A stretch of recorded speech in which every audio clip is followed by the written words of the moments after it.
I'm Nathan Williams. I'm Scott Feldman. I'm Sean Cloney. I'm Jacob Morley.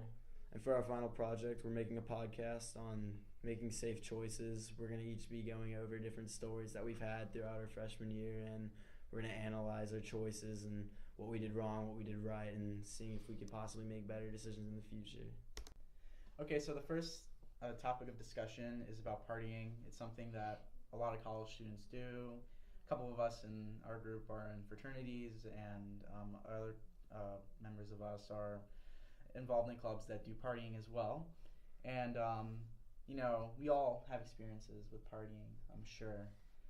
We've seen some people do some crazy stuff under the influence of marijuana and alcohol, stumbling around, maybe even getting into fights at times because when they're under the influence, they're fueled with anger. Or, sometimes they're just on the couch, just completely out of it and lose track of time. Or, they just run outside in the middle of the cold and lay on a half pipe and forget what time it is. And then they have to call their girlfriend to pick them up at 3:30 at night when you thought it was like midnight. So there's some crazy things that happen during parties, especially when you're under the influence of, drugs. Though through my experience, I really haven't seen any hard drugs at parties like cocaine or heroin or meth. Really haven't seen that at all, just mostly weed. So you guys just got to be careful when you're going out to parties. You also got to be careful with what you do while you're under the influence of alcohol. Make sure you have a friend with you or a designated driver. There's a lot of people who get killed driving while they're drunk, and a DUI isn't fun either. So I'd suggest if you're not the designated driver, then to find one, or Uber, or take a taxi. You also got to be smart with what you do. You might end up putting a hole in your friend's wall and having to go fix it, like I did. And it's not good. Speaking of things that's not good, I live in the university suites, and that means I live with 9 other guys. And currently in my suite, last weekend actually, my suite mates decided that it'd be a good idea to bring in 2 grams of cocaine and decided to snort it and cut up lines and snort it in their room. So when I found out that this was happening, I immediately made sure that they were okay and not being rambunctious as all, because of course our RA lives in our little pod. Did you snort? Oh God, no. Oh, okay. No, I'm not. Good. I was making a safe choice. Making sure I was making good choices. There you go. But yeah, I made sure that our RA was distracted so that they didn't get in trouble, and I was acting as their sober one and making sure that they were safe. So never be afraid to be the sober person in any situation. Don't feel obligated to be peer pressured into doing something that everybody else is doing, because whatever they say doesn't really matter. You're looking out for them. You need to be the bigger person sometimes. Yeah, so completely in my situation, they offered me to hit a line with them. However, I decided it'd be better for me to act in a reasonable manner and make sure that they were okay rather than there be so many people tripping off of cocaine that it'd be insane and all hell would break loose. Yeah, and you might know people who are big on drugs, and they try to draw you in to the drug community by storming into your room and laying the drugs right on your desk next to your laptop where your math homework is. But it's up to you to decide whether or not you're going to go ahead and snort that with the $50 bill that's on top of your desk. So, peer pressure is kind of bad, but positive peer pressure is something that you should listen to, getting into a club or playing an instrument or taking a good class. That's the peer pressure you should be listening to. So speaking of peer pressure, there might be some peer pressure that might be just a little bit more tempting than just your average drug, and that's when we get into the topic of sexual encounters. Literally getting in to sexual encounters. Raw, do you say?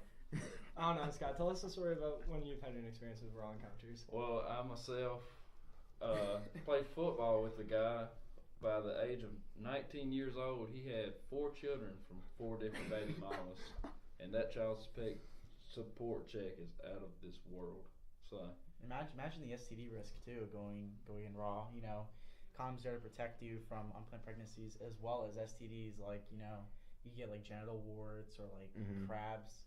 That stuff's itchy. The stuff you just don't want to experience in college or ever in life in general. Yeah, and like if you do get an STD, like people will know about it, you know. Yeah, like for sure. you'll be that guy. But at the same time, like you might not know if you're getting into like a sexual encounter with somebody, like if they have an STD or not, because they might not tell you, and so you always have to be careful about that. So it's always safe to just wrap it up. That's what you got to do.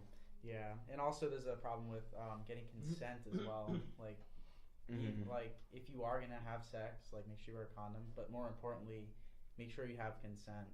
And a lot of times, you know, girls they won't give you consent unless you don't have a condom, anyways. And also don't try to have sex with drunk girls. That's right. Have you guys had any experiences with, you know, girls being drunk and having sex? Or I've actually had a friend of mine who lives in the honors college walked in on one of his friends that was with a girl that was really drunk, and then he went out of his way and called the cops on him for trying to get with the girl that was completely obliterated drunk. And they ended up coming up and like taking him away from the girl and like letting him know that like, hey, you're obviously intoxicated and you're about to like have sexual intercourse with a female that did not give consent to you at all, because she was basically passed out in her bed. So, yeah. I've actually had a story about that. Something similar.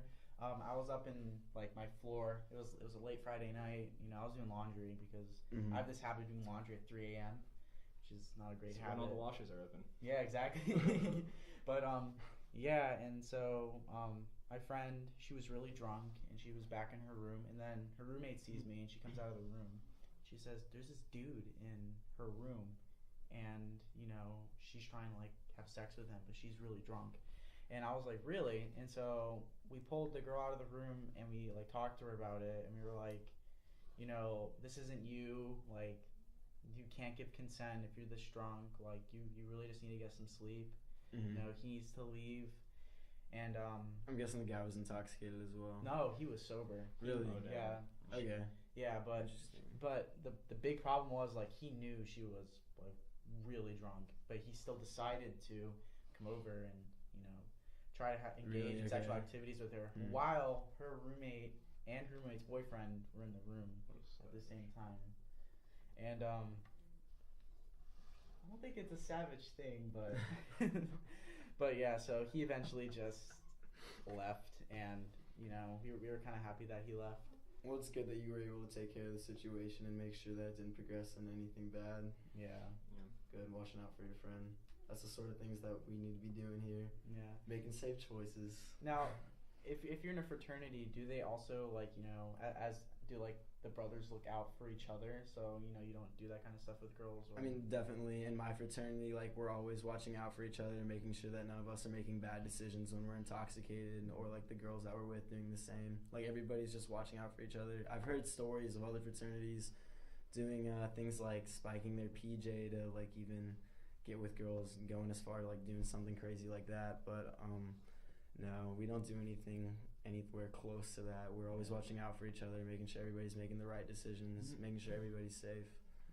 That's what you got to do. And I feel like specifically with your fraternity also, it's mainly just like have a good time and just have fun rather than just like try and hook up and by, like you said, spiking their PJ to get them intoxicated. Like all fraternities really have like a bad image of doing that, but I think at UNCW we're definitely a lot better at with just like all of our fraternities in general. They really have like a good sense of like just watching out for each other, and we make a lot better decisions than it seems like a lot of fraternities do at really big universities where you've had like cases with like at UVA there was a couple years ago. I don't know if you guys heard about it with like some like huge rape case for like an initiation. It's just stuff like that. It's crazy. For like initiating the pledges. That's insane. It's not good. But nothing anywhere close like that has happened with fraternities. I'm not going to say that we don't haze a little bit, because I mean, of course, some stuff happens, but nothing like bad, especially with like. Well, nothing y'all can really handle. Get in trouble. Yeah, exactly. You also got to be careful. Getting intoxicated, you need to pace yourself. I know it's rough, hard to do that because you're out at a party, just having a good time. Of course. But you like keep track of your drinks, like how much you're drinking, what you're drinking. Yeah, but it's kind of hard to keep track of PJ because like you don't know exactly the ratio of like how much actual liquor versus. You always have to watch out for PJ. And just like I was saying, like some fraternities, it might not even be the fraternity, but if someone at the party is able to get like a hold of the PJ, they can drop something into the PJ.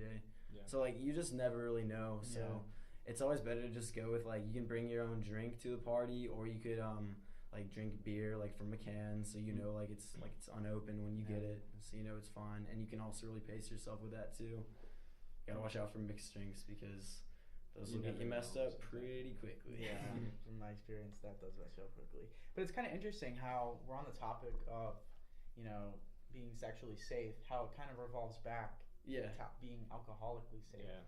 Because, you know, I think on college campuses, I think most of, you know, kind of like rape scenarios are actually like, you know, a girl is really drunk or a guy's really drunk or they're both really drunk, and they have sex knowing that, you know, they're when you are very heavily intoxicated, it doesn't matter. Mm-hmm. So it kind of goes to show like how important it is to be, you know, safe around alcohol, because to keep you safe, especially if you're a guy, like you don't want to go to jail for rape.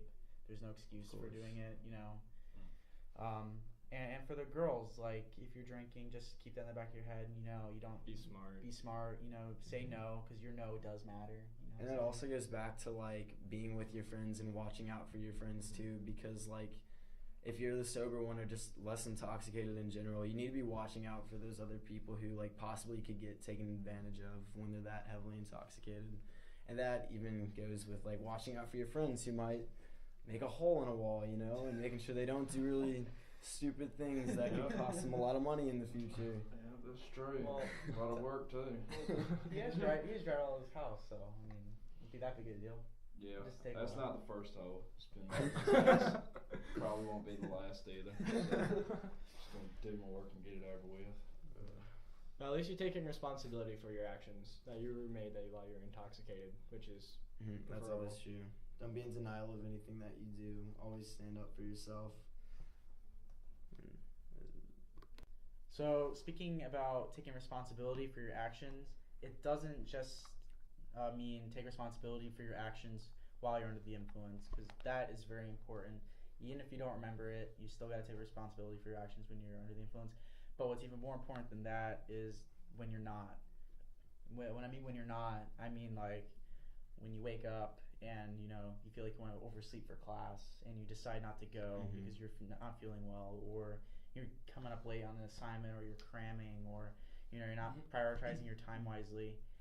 That's not taking responsibility. That's just kind of like, you know, messing up, you know, just continually doing these bad habits. And I'm pretty sure all of us here have, you know, crammed for tests at least once, or, you know, It's definitely happened, yes. wrote a paper in one night, you know what I'm saying? Yeah, I'm about to have to write a 3-page paper on a book I haven't read yet due tomorrow, so Good luck, bud. know a That's little gonna be bit about that. Spark Nights. There we go.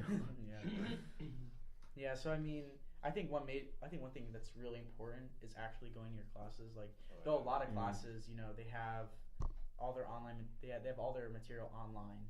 So a lot of students don't feel obligated to go to class because they're like, oh yeah, I mean, they have the textbook online, all my assignments are online, I know when the tests are because on the syllabus. Like, why don't you go to the class? But the classes, they help reinforce what's in the textbook as well as give you more information that will also be on the tests. And like, for example, my math class, virtually everything's online. He posts his lectures online, you know. For a while, like after I did like well in his first 2 tests, I didn't feel like going to class that often because, like, you know, everything was done online. And so this last test, it was actually kind of more difficult for me because I really wasn't in class, not practicing, you know, with his guidance. And, you know, when you don't come to class, he doesn't know you. And then when you do office hours, he talks to you like you're clueless. Like, because like he hasn't seen you in class, and he knows that you're not coming to class, so he doesn't know how he's gonna help you. He doesn't know like what you need for help. If you guys know what I'm saying? Yeah. I have an 8 a.m. every single day, which I completely advise you not to do. I second that. I have 8 a.m. every day I too. third that because I do too. So Just Tuesdays and Thursdays. I just feel like it's a freshman mistake, you know. Just see it, be like, you just have so much confidence coming from high school. Like I had a 7:20. Like I had to be at school at 7:25 in high school, and I'm like, 8 a.m. That's easy. Like you quickly realize that's not the case. Yeah, like I had to wake up at like what 6 something. Now I can wake up at I can easily do that 7:30. Exactly. But when you're out late, man, you can't have the 8 a.m. Monday. Too bad this podcast isn't going to high schoolers because they're gonna learn. True. But back on topic of my 8 a.m., I have biology 8 a.m.s on Monday, Wednesday, and Friday. And I went to class every single time for my first third, which one was when we took our first exam. And then I aced the exam, so I'm like, oh, maybe I don't need to go to class. So I didn't go to class at all that second quarter or third, whatever you want to call it. And then I did okay on the exam, so I didn't go to class at all this third time. And then the one time I went to class, I realized that I was taking quiz 5 out of 6, and that was my first time taking a quiz that then compiles up and replaces your lowest exam score, which would have been really nice to know about, but I didn't go to class, so I was misinformed because that was not on the syllabus. And you missed 5 I've missed a lot of classes. I'm pretty sure I haven't been in 4 weeks. It's that bad. Oh, man. Are you two guys good at going to class? Pretty diligent? Yeah, I usually drag myself. No matter how bad I feel in the morning, I'll drag myself out of bed, go to class. It's not fun, but you gotta do what you gotta do. Yeah, especially with classes that have a strict attendance policy, like this class. Definitely. I'm losing 10 points. Did you know that? Really? Yeah. Wow, that sucks. I overslept. Yeah, because you go down a letter grade when you miss over 3 classes. What happened? I was tardy 2 times. I overslept once, and then I felt really sick, like I was throwing up, Mm-hmm. and then couldn't come to class. And I even emailed her, but she was like, "In college, there's no excused or unexcused absence. Exactly. An absence is an absence, unless you're in the hospital or going to a funeral, or going home for a family matter. Yeah. She's not gonna mark you absent, and it's right. You're an adult. This is your job. You're a full-time college student. Exactly. Yeah, I ended up missing my first 3 I guess not really excused absences for uni, but I used up my 3 missed classes within the first half of the semester. So then do you guys remember that day I was coughing my ass off? Yeah. The entire class period. So I was really sick that morning, and I knew that I had to go to class though, regardless, because I had already missed those 3 classes. So just, I don't know, sleeping in earlier, in the semester when I really didn't need to do that at all is just kind of wasteful for me, when I could have used it for a day that I actually really needed to sleep in and recover from my sickness. Yep. Thankfully, I only have 2 absences currently, so I have 1 more to burn. Yeah, the too tardy thing really. Yeah, We're talking about 5 minutes, right? Yeah, because I got lost one day. Remember when we all went meeted into up the library? Yeah. Yes, I got lost on that too. No, I didn't get lost in the library. We went into the Coral Lounge or whatever up in Fisher. Oh, yeah, okay. yeah. And they bought the donuts. I got lost and I was counted late because I didn't know where we were going. Yeah. I remember there was one day that we all I think half the class went to the actual classroom and the other half went to the library. Resume review.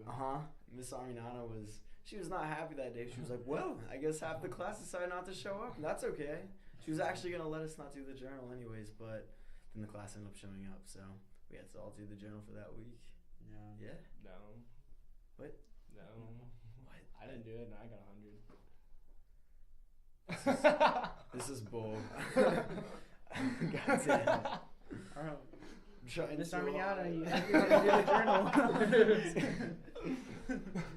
But yeah. So, but the truth comes out. God damn it. But Could've gotten away with so much. But you mean attendance in uni is important because it does, it's not the hardest in class. all classes. Even your uni teacher's gonna say this is supposed to be an easy A class for you. Yeah. But as long as you just do it. Once you start getting into your major classes where they get really specific and everything, they won't be taking detail attendance. matters. It's just you need to go to class to get the They're material. expecting you to go. Because they won't care about you unless you actually go to office hours and you ask questions and be present, Make be yourself active. present. Also with being in class, be in class. You know what I'm saying? Don't just sleep in class. Done that a few times. If you have a computer, put on airplane mode. So you just have Word out if you're gonna take notes on your computer. Or better yet, bring a pen and pencil. Put your phone in airplane mode. Just take notes by hand because studies show notes by hand you actually remember things better because when you type, you're typing more verbatim notes rather than analytical notes that will actually help you. So but if you choose to do it on computer, that's perfectly fine. Notes are notes. If someone misses something, you have the notes. They have the notes. Either or. As long as Yeah. you're there getting the material, that's what you need to focus on. So go to class. Yeah. Bottom line. Yeah, and then also be able to give like a week of time to study and Don't wait till the last minute. Yeah, don't wait till the last do minute. not. So what we learned here today is that if we are going to go out to it, and if we are going to go out to a party, make sure that we have someone sober, making sure that everyone is okay, and then you're not doing any stupid decisions like putting a hole in the wall. And then if you are being that sober one, make sure that you're taking care of them and making sure that they are also aware of their surroundings and making sure that they're making smart choices. Also be sure to be protected when going into sexual activities. Don't go in raw. There's just too much risk, especially in a college. And also make sure you get consent from a sober, when both parties are sober. I was about to say with a sober girl because everyone in this group's male, but this is just for everyone. Make sure both parties are sober and both parties say yes. Be sure that you don't get destructive when you're under the influence, and also be careful with what you put in your body. Like we said before, you don't know what's in PJ, so just stick to what's safe.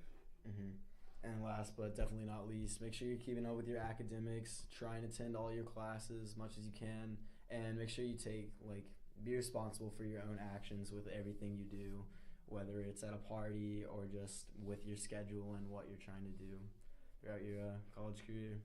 Yep. So that's the end of our podcast. Thank you for listening. Adios.